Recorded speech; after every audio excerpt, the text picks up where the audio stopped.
Hey folks, Mark here at RC Aviation and Motorsports. Well, I just received a battery I thought I'd mention. I've got coming today, being delivered today, allegedly from Amazon. I have the Arma 1/10 scale Big Rock V3. It's a four-wheel drive brushless basher extraordinaire. So I've got that being delivered today supposedly. And so this is the battery I got for it, which looks like a really good deal. Haven't used it yet. It's a Z brand, as you can see, Z. Can we get focus? Can we get some focus? Yes, we can. All right, so as you can see from dead center screen, it's an 80C 11.1 volt battery at a 5200 milliamp hour. Okay, so that's that. $32, folks. Now look at this. This is a hard case battery. This is a hard case battery here. It's beautiful. I mean, this thing is solid. Yeah, focus. It looks like we're getting pretty much focus. Anyway, it's really, there we go. It's really solid, folks. A hard case.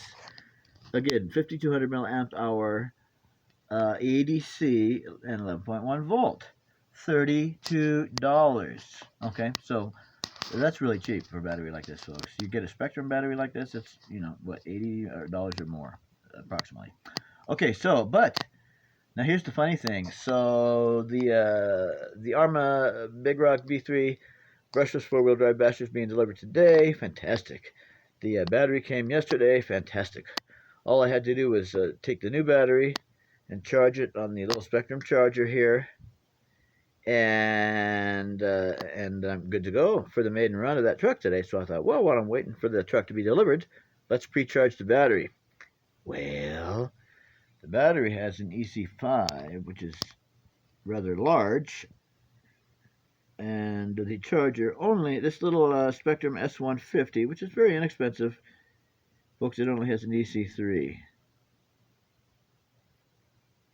Too small, too small.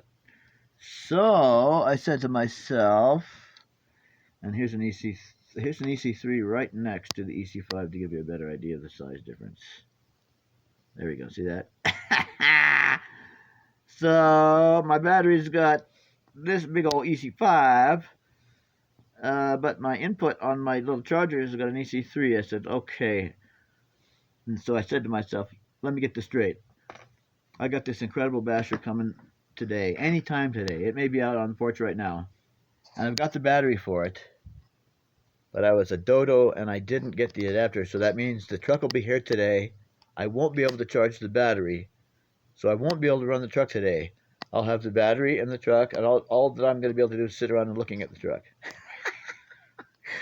I said, well, that's not going to fly with me, so I improvised. Now, this is not an improvisation. Can I re-say that word? This is not an improvisation that I am recommending at all, because it could be dangerous.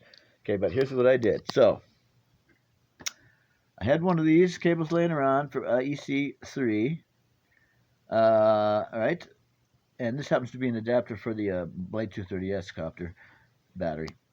So here's what I decided to do. I took another one of these and I cut off the non-EC3 end, and I stripped it down to bare wire, as you can see. If this would focus, you could see that, but it won't, so you can't. Okay, so then what I did is So the idea is that this plugs into here, as it normally would. This is what I did.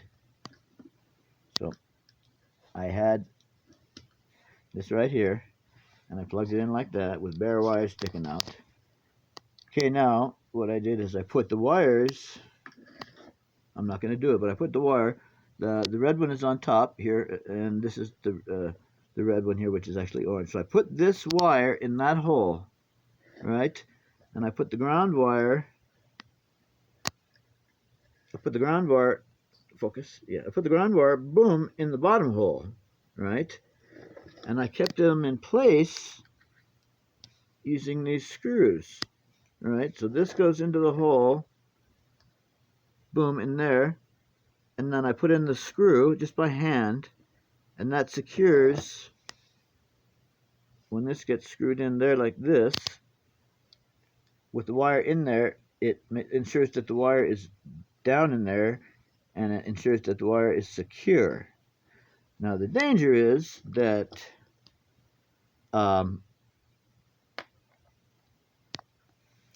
let's see. The danger is when you put the two wires. When you put the two wires in this makeshift shift adapter into the battery with these two screws sticking out of these holes like this.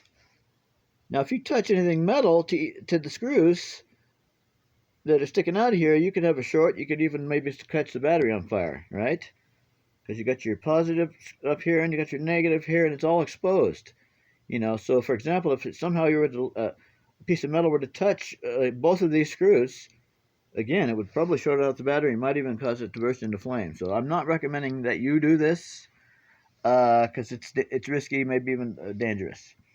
But I did it this one time while I'm waiting for the adapter to come from Amazon, and I got this battery charged up all the way using this charger and just simply using a very crude makeshift adapter with this and two screws to fit into that, and I got the job done. So there you go. So I thought I'd share the battery, which looks like a really good deal, and something that I did as an emergency because it was either wait another 5 or 6 days to maiden the truck that's coming today or improvise. So the improvisation worked. Battery's fully charged.